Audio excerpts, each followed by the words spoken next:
listening to Strides and Vibes.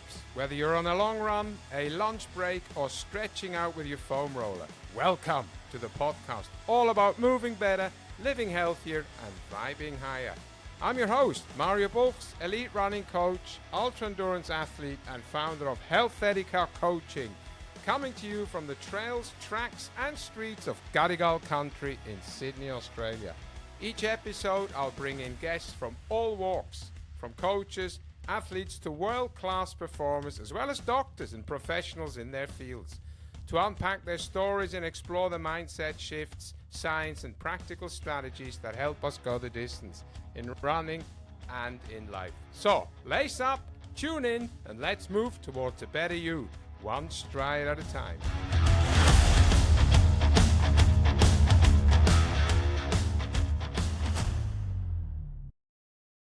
Hello. It's me again. And as you can see, dear listeners, viewers, there's three of us today. I have two lovely women on the Strides and Vibes podcast. Yeah, welcome to, or welcome back. Hopefully a lot of welcome backers to the Strides and Vibes podcast. So starting on my left is Sophie Geraghty. And in the middle, I think, the way we can see this is Chantelle Smith. And today's podcast is called Power Women on the Run. So we're going to talk about women running, everything that's involved for women in running, what difficulties they might face when they go on a run on their own. We're going to chat about them, how they got into running, who they are, the usual questions. And then, of course, we'll round it out with a few fun questions as well. And somewhere in the middle, we'll talk about how we're going to get girls into running on the trail and running longer distances and looking after themselves. And because there's definitely a boom in Australia when it comes to running, younger people running. I mean, Chantelle and I saw that again this morning at Gore Hill. There's a lot of young people running, half my age, and it's quite nice for me to still run with them on the same track. I'm not the same pace, of course, but so yeah, let's get into it. Sophie, what makes you you? Bit of everything, really. I am a mum, I'm a photographer, I'm a running coach, and I run really long distances to get away from probably all of those responsibilities. Nice. Chantelle, what makes you you?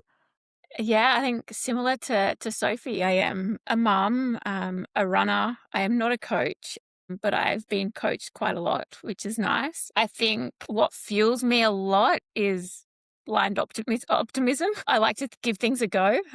Sometimes I bite off more than I can chew, but I'm not scared to fail. So that's me. That's actually a very good point. And I don't want to interrupt because I've got some more questions coming, but this courage of what we do, what we sign up on. I mean, we've just had that with Sophie. She's just signed up for a big one, pressing enter for Coast to Cozy. We've all done Coast to Cozy. We all know how much we love Coast to Cozy. This is not becoming another Coast to Cozy podcast, but we're all kind of in awe of how this whole operation goes and this running from the beach, from the lowest point in Australia to the highest point of Australia, and how much that means to us running 240 kilometers with our own legs. Yeah. So, Sophie, what got you into running? I mean, I know we're all running away from something or to something, but I don't want to interrupt. What got you into running?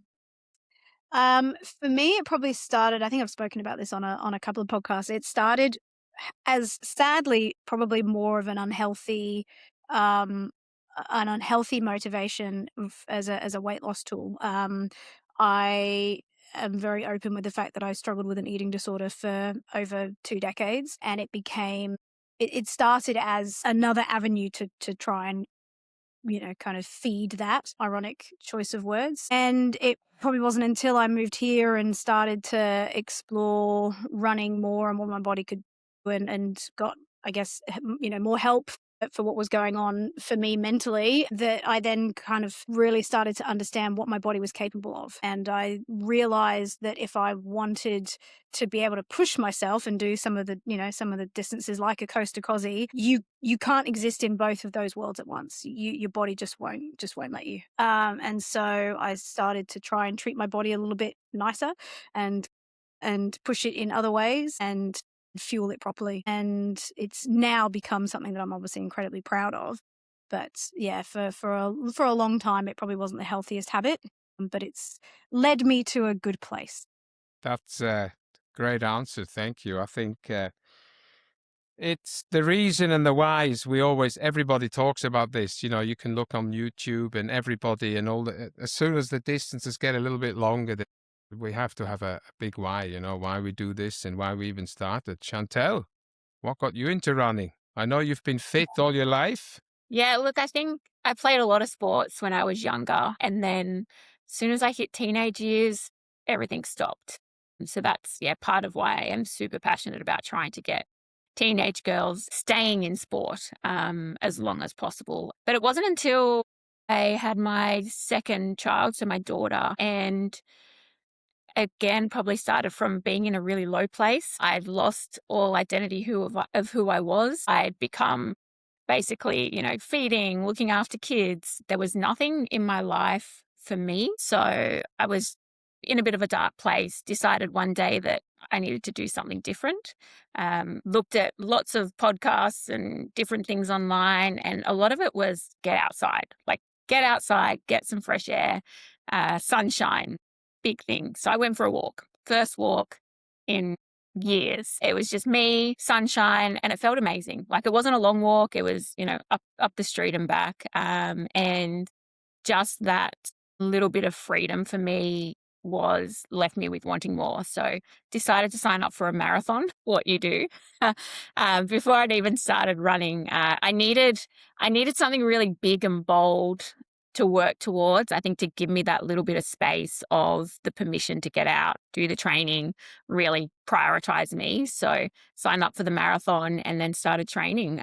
Found some amazing groups along the way, running mums, a lot of the girls on the northern beaches. So Sophie, Jenny, and started running with a few really awesome mums, seeing what they were doing, and then just really got the bug.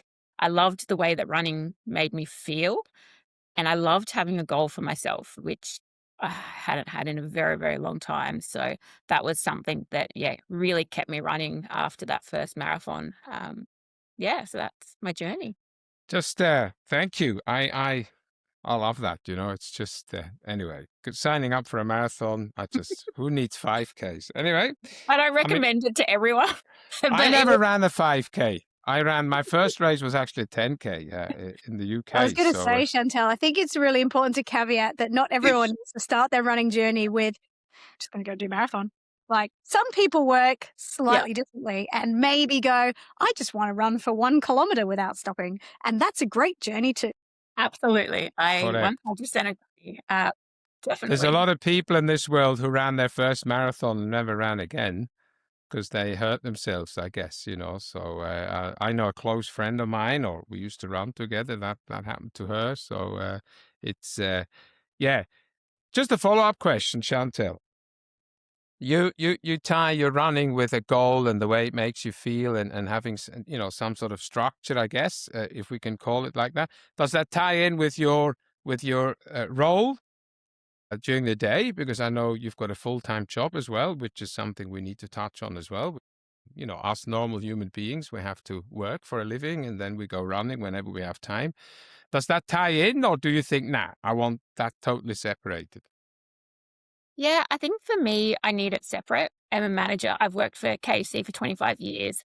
I manage a big team, and running for me has been absolutely separate to everything in my life. It's almost like running, I stopped being a mum, I stopped being a manager, I stopped being an employee, I stopped being a daughter, I stopped being a wife, and it's really my sacred time of what do I need? So I try and block everything out as much as humanly possible.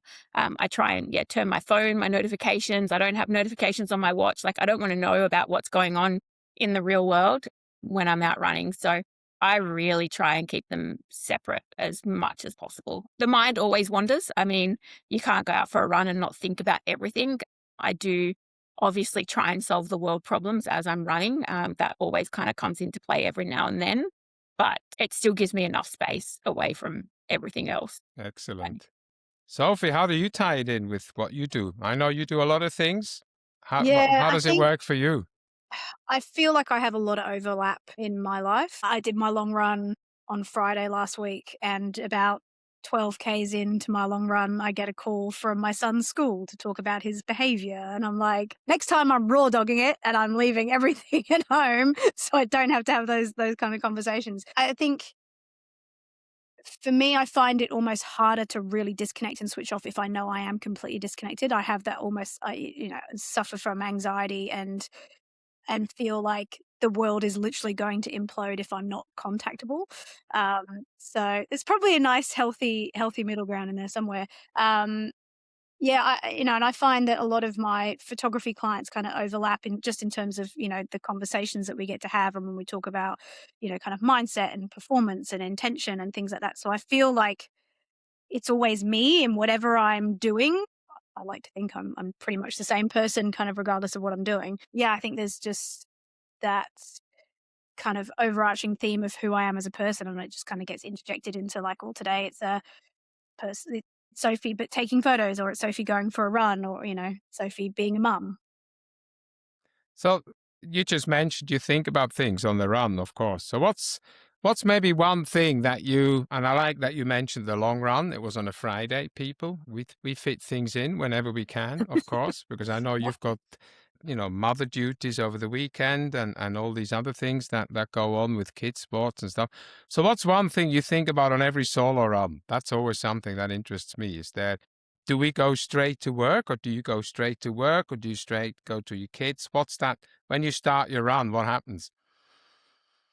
I think there is always, because I think I'm very lucky with the jobs that I have, that they do, I'm able to kind of fit my run, like do my long run on a Friday, which works well with family life, and my kids play a lot of sport, and so there's a lot of driving people around on the weekends. So I am really lucky in that way. So and I know that because my job is not a typical 9 to 5 and I'm not sat at a desk, I find there's a lot of me having to fit my running into whatever else is going on kind of during the day. So first and foremost, it's probably a case of, right, this is what the run is, and this is the time frame that I have to go and get it done. So is it a case of, okay, am I just running out the front door? And then, the logistics of, am I going to be back in time for the school pickup or when kids get home and need taking away? I feel like there's a big mental load that I juggle every time I go out for a run.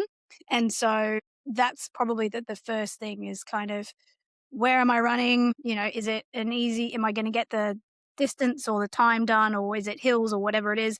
So there's a lot of planning and mapping almost as I'm going. And is it safe to run there? Like, so if I'm running at night, am I running, am I running out the door at night and it's raining, and do I need to take a head torch, and does my husband know where I'm going, and things like that. So I feel like going for a run is not just this like, oh, I'm just going to go out for a jog now. Like, it's part of a bigger structure and a bigger mental load. This is a good, I think this is a good learning as well for people who don't run, who maybe don't understand what people have to go through, At the end of the day, before I give you the same question, Chantelle, when I calculate how much running is involved in my life, for instance, I mean, I can't translate to someone else, but that's a few hours a week, related to running, plus whatever work we have, plus all the other things. So having to figure out what we're going to do, what we're going to think about, these all add stresses to the whole situation. This is why probably having a coach, this is a podcast where most of my guests are a coach in a coaching capacity, doesn't have to be run coaching, but where this these some good questions come about from your coach. Say, hey, how's everything else going? I can see, because the pace and the heart rate and whatever we can read. I'm not saying who cares, I care, but hey, how did you feel? Oh, I had all these things to think about. So this brings me to you, Chantelle. I know you're trying to disconnect, but you're still thinking about things. So what do you go through? What's happening mentally for you? Yeah, I think I'm really intentional with every run that I start with a bit of gratitude. I think that's probably the first thing. I take a minute as I start running to either, be grateful with where I get to run.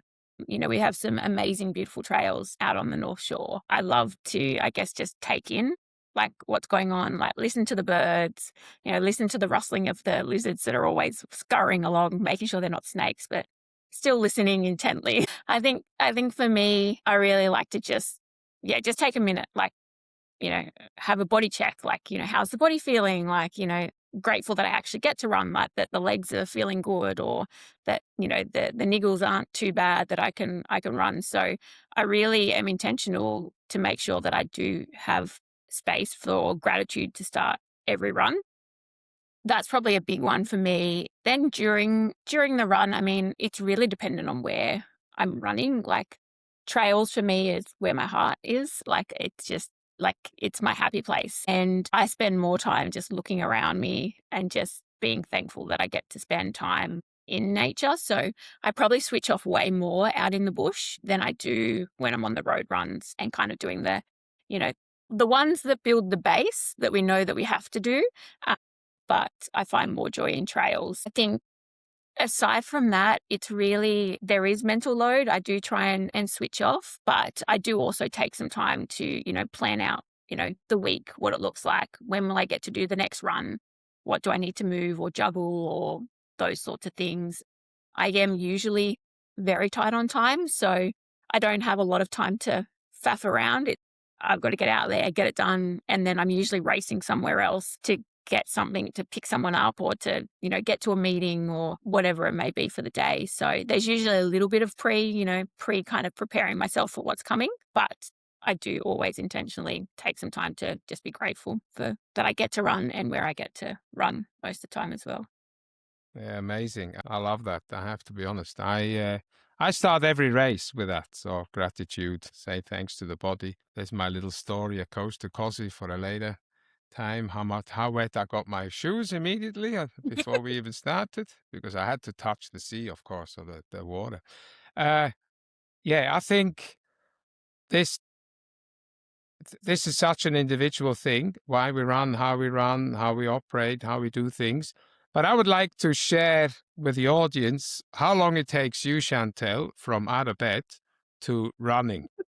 Because for me, that's mind-blowing. I need an hour. I need to faff around in the morning. I'd rather get up an hour earlier and then how long does it take you? I'm very much a efficient person. I don't have a lot of spare time in my life. So my life runs on efficiency of how quickly I can go from one task to the next task and fit it all in.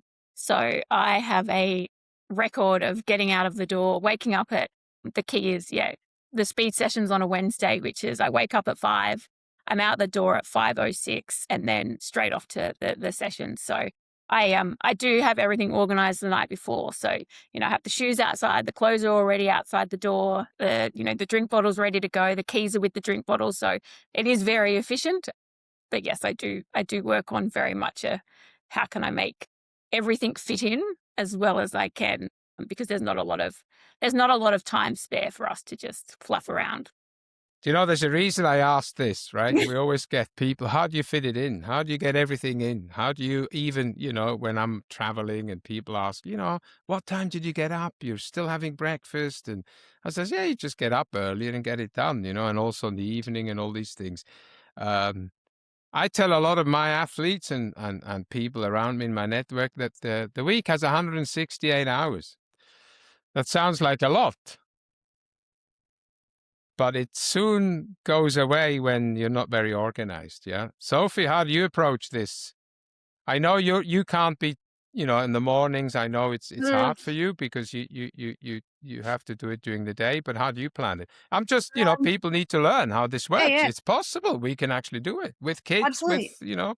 Well, I mean, what's the old adage that, if you want something done, you ask a busy person, right? Correct. And it's if it is enough of a priority for you, you will find the time. And for some people that looks like getting up, before it's light and getting out and getting it done that way. Like I said before, I'm lucky with my job in that I can juggle things. And if I'm editing at home and I work for myself, so I can go out in the middle of the day and do as Murray and I joke, do my bad water training because it's 35 degrees and I've decided that's the best time to go and run intervals and things like that.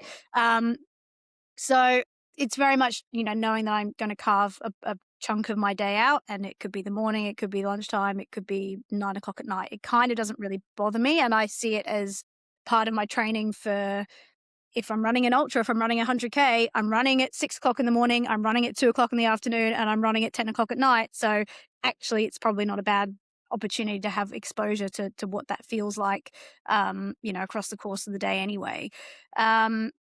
I think because I work for myself, I spend a lot of my time in activewear ready to go. So if I'm not out shooting or with clients, then I'm pretty much just dressed as if I could go for a run at any moment of the day, which also helps. So there's a lot less, there's less logistics to have to deal with if you're ready to go and you've all kind of got that almost physical intention of I'm going for a run at 10 o'clock, 2 o'clock, whatever it is, and I'm ready to go. All I've got to do is put my trusted yellow hat on and I'm out the door. That puts a new meaning to dressed for success, huh? Because the success will come when we go and pick up that medal or that belt buckle. We'll think back to, we were ready. So you both are very similar. This is it. There you go, people. Everything's possible. So before we go to the safety aspect and dig a little bit deeper into the whole power women in running or women in running specifically, how often have you changed your run? For whatever reason, when something just didn't feel right, you're like, okay, I'm planning to do this now, and then things happen. How often does that happen? I would say, and I will kind of say on behalf of Chantelle and I think I'll probably speak for both of us in that we live in a relatively safe part of Sydney for the most part. So I think we're probably both quite lucky in that we're not having to deal with that too much. I definitely have at home, on my local streets, just got a bit of a funny vibe from, utes hanging out on a street that I would normally run past, or, a group of guys somewhere that I just, if I'm doing hills or laps or something, you just see them a few too many times and they're clocking you, and you just get a feeling, and there could be absolutely nothing in it, but I'm always going to trust my gut, and I would rather take the safe approach. When I'm traveling for work or holidays or whatever, and you don't know where you're running, that's probably the biggest roll of the dice in that way, and can get, it's frustrating because I'm trying to get my run done and I'm running down a street and now I feel I have to turn around and go somewhere else and go and find somewhere else, and that's just disruptive. And I also feel like there's a big part of me that's like, I'm not the person that changes what I do for someone else in that regard. Like, I'm not going to stop running and I'm not going to stop my love of running because there's this potential, threat and somebody wants me to feel uncomfortable. So there's a real stubbornness where I'm like, no. But I also have to consider that I want to be safe and I have a family to come home to and, bigger responsibilities than my own ego. But, so on the whole, I would, I'd say there's been enough times I've had to change the course of where I'm running for it to be a consideration. But also I recognize that I am lucky enough that it isn't something that I have to do regularly. Chantelle, does that resonate with you? Yeah, it definitely does. I feel safe where I'm really comfortable and I run the most. I think the repetition and, when you do it and you do it over again and you feel safe and nothing happens, then that gives you that little bit of confidence that, it is quite safe. But in saying that again, I actually changed my run this morning. So I know we spoke about this morning. I've run at Gore Hill for 5 years, every week, speed session. And I arrived this morning and there was a guy in the dark on one side of the oval that was yelling out profanities that just didn't feel right. So I waited under the lights where there was other people in their cars until he had left before I started my run. So, it's not major. It just didn't feel right for me. So whilst I have safe places, sometimes those safe places can get disrupted. And like I said, it might have been nothing, but for me, it wasn't worth the risk. So yeah, small changes. I think traveling is definitely probably the key for me, which makes me a little bit sad because when I travel to some amazing places, I want to go and explore and see them and, run out on the trails. And by having that, I guess that little bit of concern, I do miss out a little bit, which does make me sad because I'd love to be able to get out there and have the confidence to, to run in a new place and not have to second guess or think about it. So there are quite a few things that I do consider before I run somewhere new and in new places. And I will say it takes a lot, unfortunately, and it's sad. The problem is we're type A, probably, all of us. I mean, I'm not going to do a psychology check on us, but we're probably, yeah, high achievers probably. We want to get stuff done. We all have leadership qualities, no doubt. We've known each other for a bit now.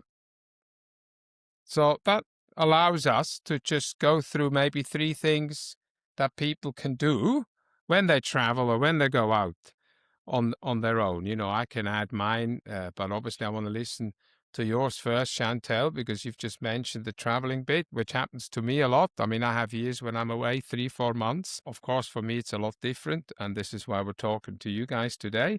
What are the 3 first things? Or let's just delve into this. What should people do when they travel and in a new place? What's the best trick to do? Let's give people some tools.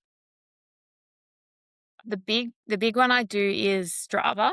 Yeah, the hot I spots, huh? The hot I look thing, at yeah. the hotspots. Where are people running? And I think that's probably the first place I start is where's the popular spots? Where are people running? I also look on Google Maps and I see where are the lights? Where are where's the main part of town? Like where is probably going to be the more safer parts to run in. And I do street view. So I actually look at the streets before I run. So I've got a really good idea of, are there lights?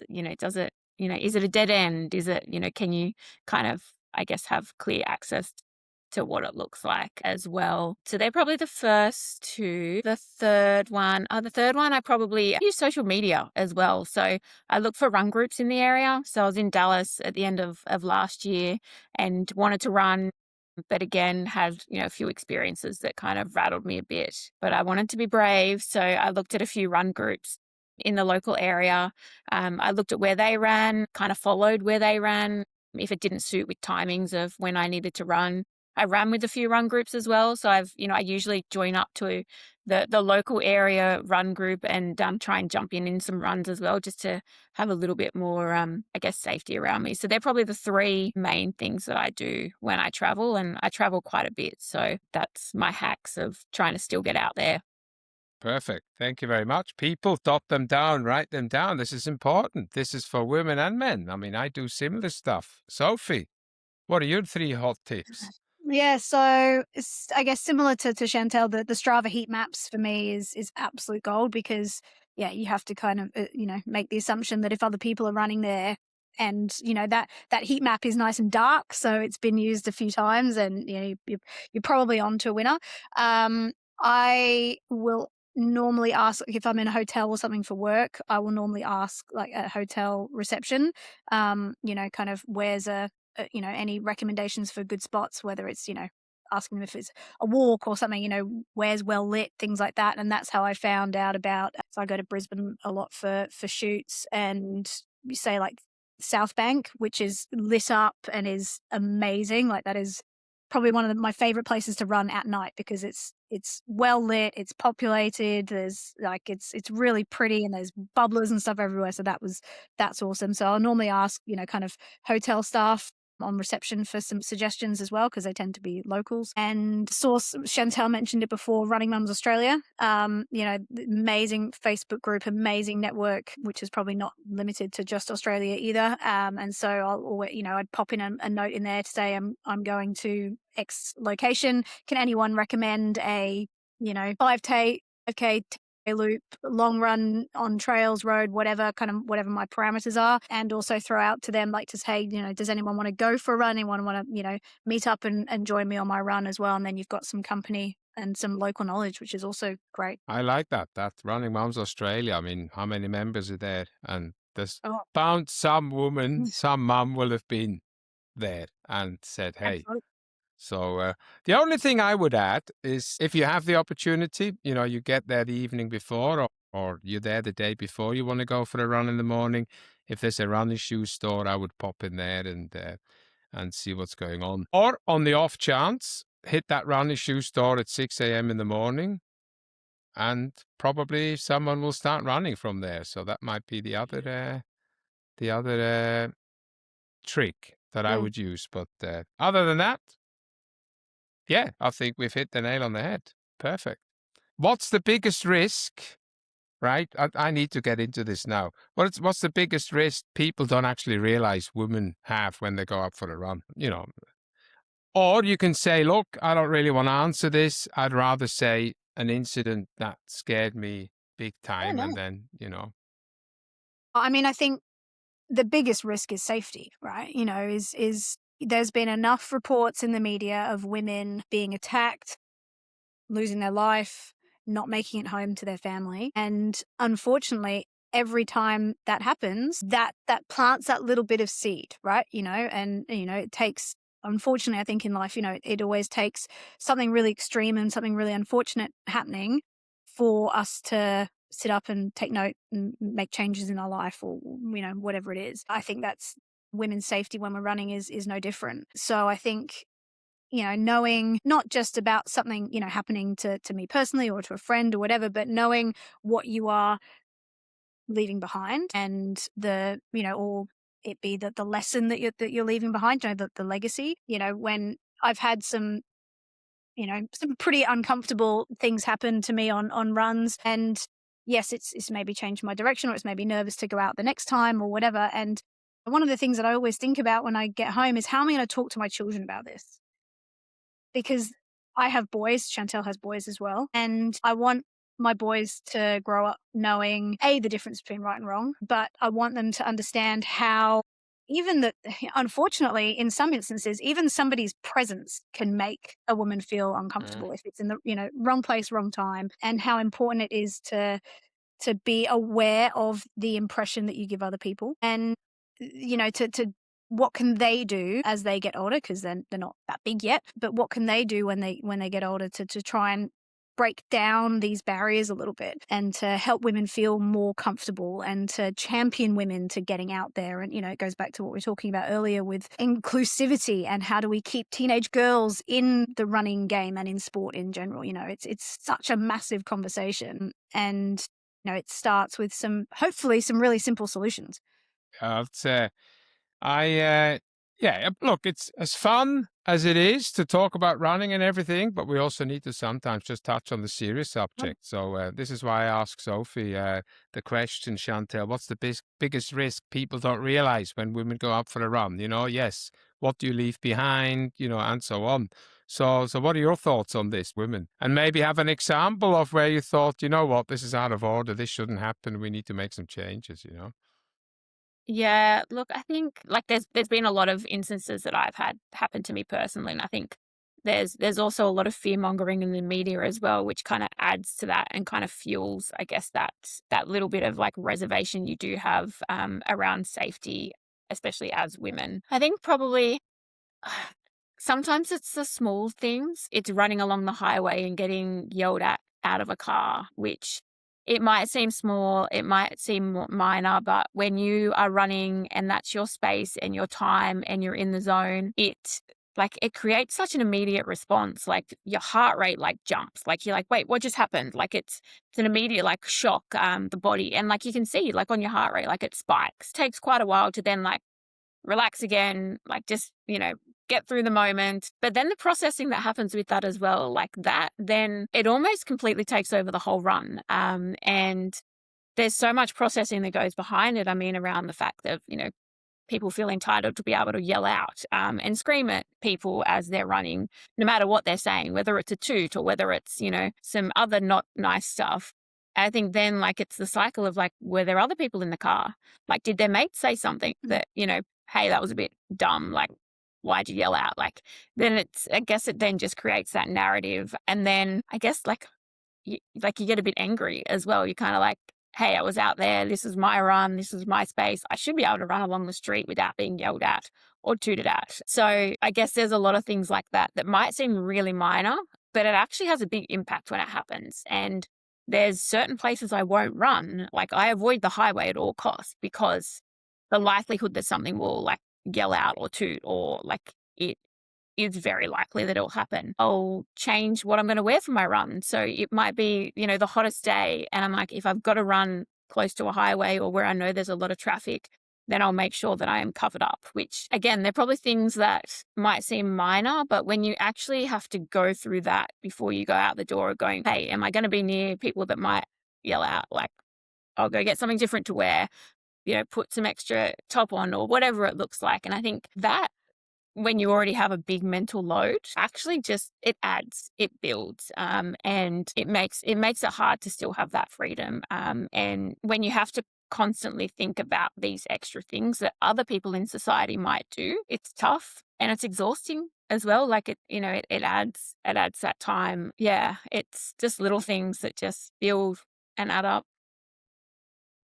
Thank you for that, Chantelle, because that's very important. And I think this is the awareness we need to build. Running is a hugely growing sport, and people should be allowed to run where you're allowed to run, when they want to run, and how they want to run, and wear what they want.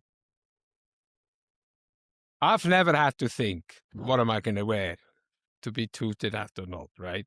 And I've been tooted at as well, and things thrown at me and whatever else. But I think as a bloke, it's a little bit easier to get over it than if you the heart rate goes up. Of course, it was aware. I mean, it was in England, it was in Liverpool. People are a bit culturally a bit rougher there, maybe. It's not a thing to run in Liverpool at 7 or wherever I was in Ellesmere Port, and I'm not bagging Ellesmere Port. I spent 4 years of my life there and I loved it. And the local pub will forgive me for saying this, but I think, this is very important to know what impact anything has. Even if people are making a joke. I mean, look, I have that every day. I say a lot, and I'm kind of a straight shooting guy. I also have to think, I might have gone a little bit too far. What impact has that had with that person because I was a little bit straight? Here, these guys don't have this opportunity. They might think I'm an idiot. Luckily, maybe you're right. The guy at the back of the car might say, hey, come on, mate. Hey, what's wrong with you? Hopefully people like that are around. All right. I think that's just to touch on that, Mario. No. That's part of, I think, we can sit here and we can talk about what the problems are and the experiences that we've had and all that kind of stuff. And that's really important that people feel like they have a voice. But what is more important is, okay, what do we do about it, right? How do we make it better? And I think it's ultimately, it's a bit of a two-pronged attack, because I would go out on a limb and say that 100% of the men that are listening to this podcast are not the problem, right? Because they're runners, they have a similar mindset. They want us to all go out there and be a part of this community. Then they're not the issue. It's like, how do we get the message and how do we change the behavior of the people that are? And so it becomes things like, if you're in the, it's raising the kids that we are raising now to be the people that are going to stand up and be the voice and challenge those kind of behaviors. Incident the other day where I had to run 4K uphill to finish a run. Thanks, coach. And these two, I'm going to say they were 19, 20, 21-year-olds in a ute, came so close to me that I could feel the wing mirror on my arm as they went past. And all I can hope is that one of them, to your point, turned around and went, what the hell did you do that for? Who was that? And so I think that's, apart from your bigger issues of well-lit streets and wide enough footpaths and CCTV and all that kind of stuff, but the everyday, it's about calling out that behavior when you see it and not just letting it slide under the rug, because that's the only way that's going to change in that generation and for it to affect change that we're going to experience. Yes, people, stop sitting on the fence. Come on, do the right thing. Tell people off. We're allowed to do that. No, I really, really like this. No, thank you very much, both of you, for opening up. And I know you and I, Sophie, will do a little bit more on this subject anyway out in the community. This is something we're both really passionate about. We're just building this up slowly. So watch this space, everybody. The 3.5 million listeners to the Strides and Vibes podcast, or 4 million by now, I don't know. Let's talk about girls in running. We've spoken about women. How do we get girls? And I like what you mentioned earlier on, Sophie, this transition through teenagehood, if that's even a word, where many people give up sports. Right? For whatever reason. I see that with boys as well. I have trained really talented runners. They hit a certain age, Not interested anymore. Everything else is more important. I think the How do we? statistic for girls is something like between the ages of 12 and 16, that about 40, depending on the research that you read in the country and that kind of thing, but generally about 40% of girls drop out of some kind of community sport. And I think they deem that as like sport once a week, which is huge, right? Like what, from what Chantelle said, happened to her, and she's one of the best runners I know, right? Like, it's ridiculous. What about you, Chantelle? What do you think? Yeah, What's the key? I mean, I know you went through it and you realized, later on, and I mean, who am I to bloody judge? I started running at 38. But how do we encourage people? Look, I'm a big fan of saying, you mentioned it earlier on, 1K is fine. It's great. Don't compare. Point number one, do not compare yourself with others, your peers. Just go out and do what's good for you and just see how good it makes you feel. Chantelle? Yeah, look, I think personally, coming from my experience, I think probably the biggest things that impacted me was sport's expensive. Like, sport is not cheap. Like, if you're signing up for a group sport, you get to an age where the parents aren't paying anymore, and it's, do I, join up for the local club for, $300? Do I spend the time working to actually make money? So for me, it was actually a big part was financial. I'd just got my first part-time job. Well, yeah, job at KFC. The outlay to actually continue to play sport was expensive. It wasn't cheap. So I think that was fundamentally a big barrier for me, was the cost to play sport. The other thing as well, I think, is a lot of my friends dropped out. So we were playing, we were in team sports, we were together, and then you lose a big chunk of the team. You lose that connection, you lose that reason to keep playing. So like, it's got to be holistic. Like, we've got to make it cheaper to play sport. Like, I think fundamentally sport should be something that we should fund heavily to keep people in as long as we actually possibly can. I think I've just signed up my kids for soccer, and it's over $1,000 before you even get shoes to get on the soccer field. So, I hold sport really deep, so I'm willing to make that investment. But for a lot of people, that's a really big barrier. And I am very blessed that we can afford to do it. But to have sport that expensive, it's huge. And I think we need to make it, like, I guess, an approach for people that aren't that competitive. When I was growing up, I was great at a lot of sports, but I was never in, the elites, or it was never going to be a career for me. I was never going to make it to the Olympics. It was, it was something that was fun. And I think it got to a stage where you were either great at it and you were going to be, something as a career in that avenue, or you made the realization that maybe you're not the best, and, you go and get a job and earn some money because that's what's going to pay the bills later on. So I think that we need to, I guess, have a lot more encouragement around sport as an avenue for everyone. It's not for the elites. It's not for the Olympians. It's the well-being and the mental side of sport is huge. And if we can get that across now, that like exercise, the body and the mind, the benefits that we have are astronomical. And I don't think it was as well known or promoted when I was a teenager going through that. It was like, sport was either like, you were either on a diet, or you were doing sport to lose weight, or you were going to be an Olympian. Like, there was no room left to just enjoy and have fun and be social. And I think that's the era I grew up in. And I hope we can change that narrative. Like, we've got way more education around the benefits mentally, I think, for our youth. For sports alone should be an absolute no-brainer. But yeah, that's just I'm not a mathematician, right? Although I do love maths. Or an accountant. But investing in kids' sports, or having them very, very unhealthy at 40, 45, 50 years old, I think the government can take their pick and see how much the health service can contribute then, because we're all getting older, as we all know. And many of us also know that our body's only made for about 45 years.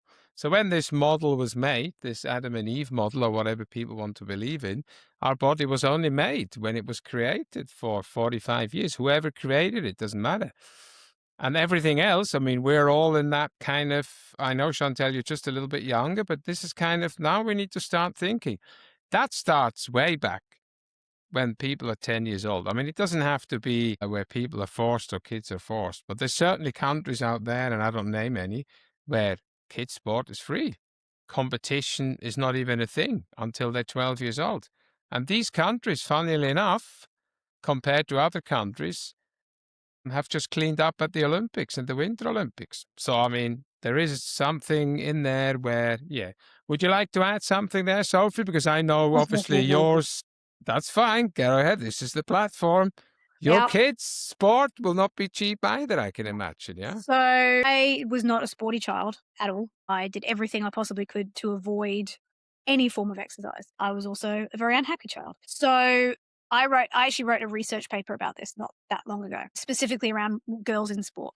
Mhm. And like I said, the drop-off rate does sit around 40%, depending on the research that you read. And a lot of the reasons, especially in that teenage years, Chantelle, to your point exactly, is it's social, and it's about connection, and it's about being with our peers and belonging. And like I have a now teenage boy, and I remember having the conversation with him only probably a couple of years ago, and jokingly saying, oh, when you're a teenager, you're not going to want to hang out with me anymore, and mum's not going to be cool, and you're just going to go want to hang out with your friends because you want to assimilate. And that's a very natural progression and development as to how children become grown adults that go off and function in the real world. And so the belonging and the connection becomes really important. And I think one of the things as a sideline to that is that what Australia is very good at is competition. I grew up in the UK, and I used whatever excuse I could to get out of PE as it was at the time. Australia is very good at competition. We're very good at we've got a great climate, so we are able to do all sorts of sports all year round, indoors and outdoors. And I think it's great because it gets a lot of kids outdoors. It's not great because we have developed this culture where your under sixes soccer team is the next English Premier League. And that's how, the parents on the sideline are yelling at their kids. And it's become this, like, if I'm not a Division 1 player, then you're kind of not worth anything. And what that does, to Chantelle's point, she said it perfectly, it removes the opportunity for these children to find a love of a sport that is about moving your body, about learning about being resilient, learning how to connect with other people, learning to have different friendship groups in different areas of our lives, which gives us a great social and mental balance that we lose when we throw all our eggs into one basket of my child's going to be the next Olympian, and so that's all they can do is this Olympic sport, and I'm going to pour everything into that.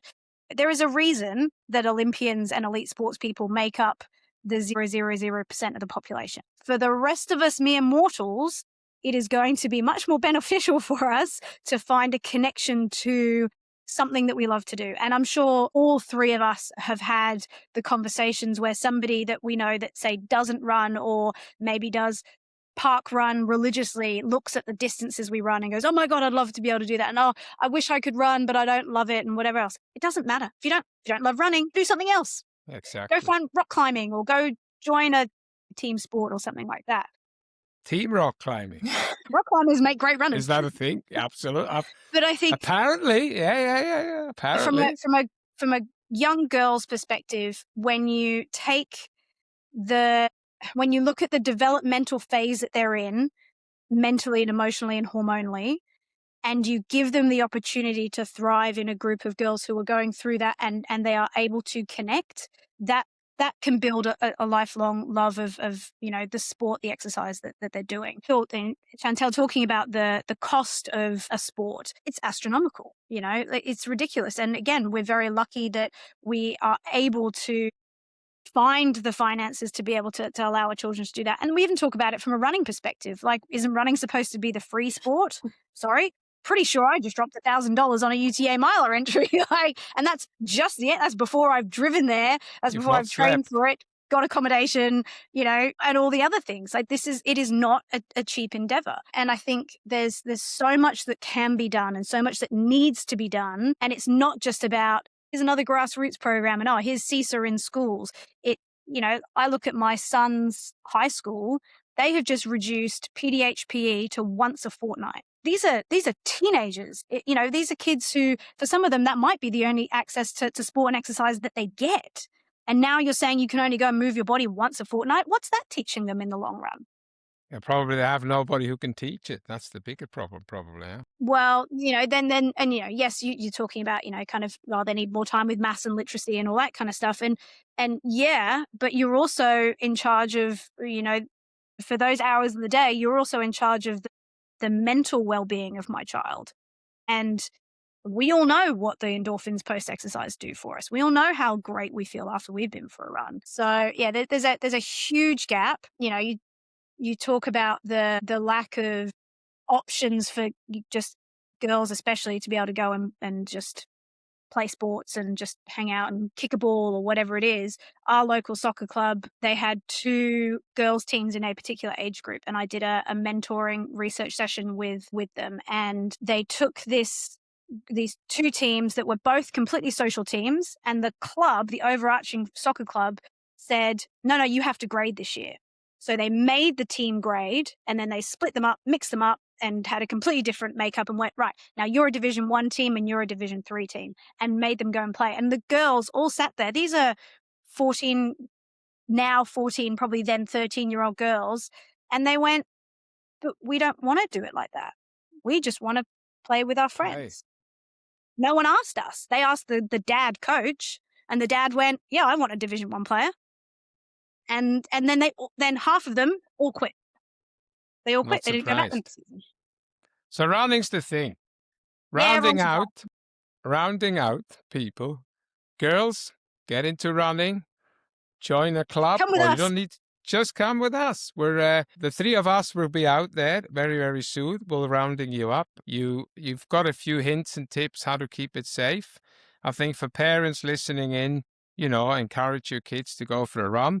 And just from my perspective, putting my little coaching hat on, it doesn't have to be 5K. It doesn't even have to be 3K. It has to be twice around the block. Do that once a week, twice a week.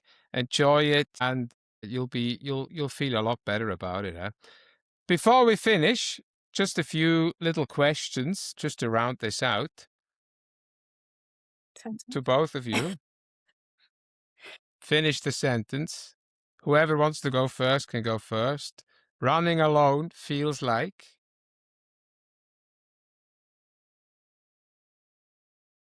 Chantelle, you want to go first? I thought we were going to do a buzzer. Buzz. Running alone feels like. Freedom. Excellent. Chantelle, one word.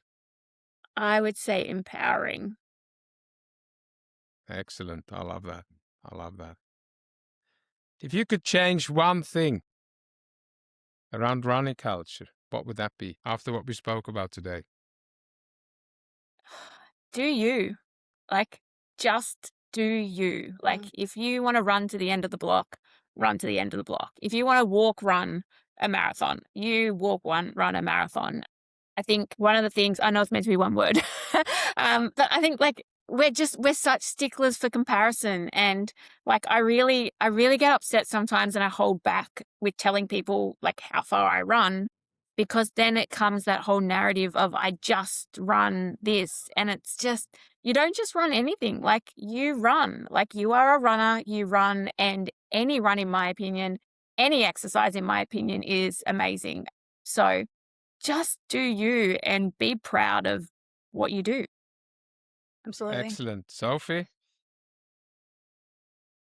Be intentional. I think it's really easy to go for a run or we can do anything and we can be thinking about a million other things. But if you have a goal, whether that's run to the end of the street, whether that's a 5K, 10K, whatever, bringing intention into what you do will change everything. And it will really allow, we are our own worst enemies. We're the first ones that we put our own barriers up. And I think if you become really intentional about each run, what the benefit, what you're trying to gain from it, and really understand it, then you're present. And when you're present, you perform better, and then you get into a whole bunch of performance mindset stuff. Perfect. Last one. Road or trail? Easy. Trail. Trail. Is that even a question? Perfect. Yeah. No. Road, I say the same. road has a place. I know. Have learned to appreciate the importance of road, and I think Coast to Cozzy, perfect example. Like our Yes. training was Yeah. road. It has a place. It absolutely does, but trails bring me joy. Absolutely. People, do what you love, but do it. Yeah. Ladies, thank you so much. Chantelle, Sophie, I really, you mentioned gratitude. I'm full. This was fantastic. Thank you so much. Thank you so much, guys. Yes, thank you. That's it for this episode, folks. As we wrap up, I want to honor the traditional custodians of the land I'm recording on and pay my respects to elders past and present. May we continue to listen, learn, and tread lightly wherever we run. If today's episode sparked something in you, hit that share button, leave a review, or drop a comment on Spotify or YouTube. Every little bit helps keep the momentum going. Or even if you've got a question, feedback, or just want to say hi, I'd love to hear from you. Until next time, keep moving, stay curious, and never forget, showing up is the hardest and bravest stride of all.